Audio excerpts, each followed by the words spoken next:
calling it, quote, a hostile workplace, unquote. SI alleges incidents, quote, ranging from sexual harassment to domestic violence, unquote.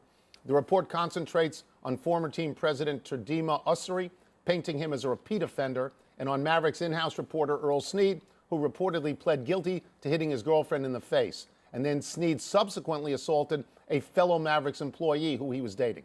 Mark Cuban, who we're going to be talking about a lot today, says he knew nothing of the complaints about Ussery and now concedes that he erred keeping Snead on staff. Wilbon, it's a big piece. What do you make of all of it? It's frightening and depressing, Tony. I mean, it has been months now that we have talked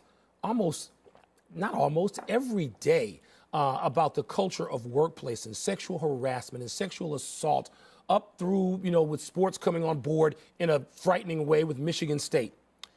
And now you have this, an identifiable team and owner and product. They won a championship in 2011 while these events were allegedly going on. That's right. And Terdema Ussery is a guy that let me just admit, I have known him, have palled around with him some.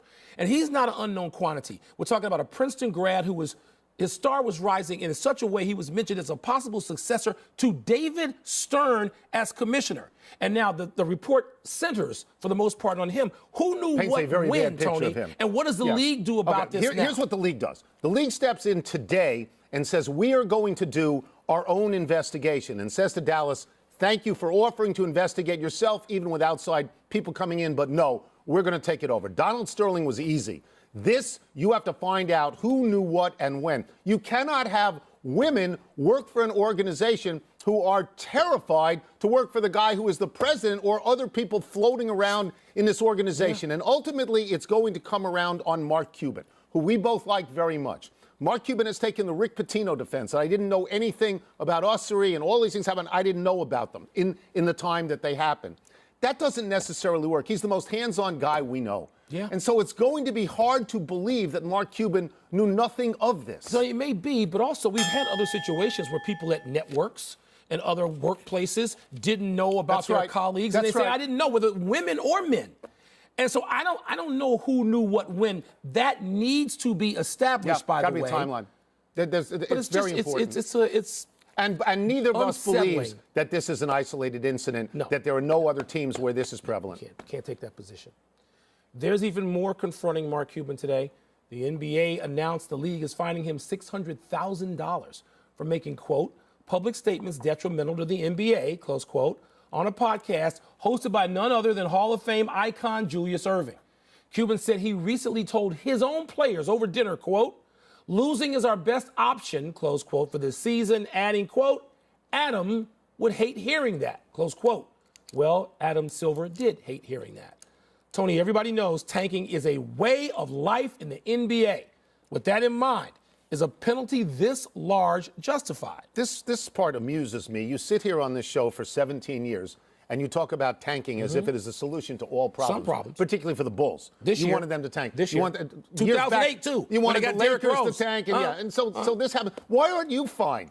Why doesn't somebody fine you $600,000? You know me a long time. Tell me which team I own.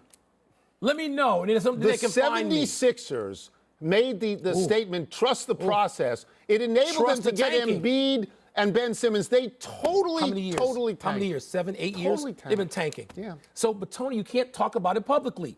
Everybody knows it's going to happen. Adam Silver and David Stern before him knew what was going to happen. You want to do this because you might get, LeBron James. Do you think it happens? It changes not just your team, in football but your state. And baseball? I don't. Not as much. Because the draft isn't as well known. One player is so disproportionately important and impactful in basketball. I agree with that. So if you could tank and get that guy, look, Tony, there are going to be 8 teams tanking this year. And they better tank. The draft is 7 or 8 players deep. And teams are going to tank. So let me go big picture. Let me go big picture on this for a second and bring it back to Mark Cuban. Okay. Mark Cuban's getting fined. Mark Cuban's been fined millions of dollars in his career. Yesterday we talked about Louisville, and I said Louisville was being sentenced for the sex in the dorm rooms things, but not the FBI one, because that hasn't come down yet. And I thought they could get the death penalty as a result. I'm looking at Mark Cuban now, and I'm going to say something that I never thought I would say. And that is that I could envision the league saying, we don't want him owning this team anymore. Wow. We don't think he's good for the league. And I could also envision Mark Cuban saying, I'm walking now. We've seen a richer franchise in a more high-profile place that happened with the owner. And I don't want to equate on any level at all Mark Cuban and Donald Sterling. But we saw a guy forced to sell. We've seen that.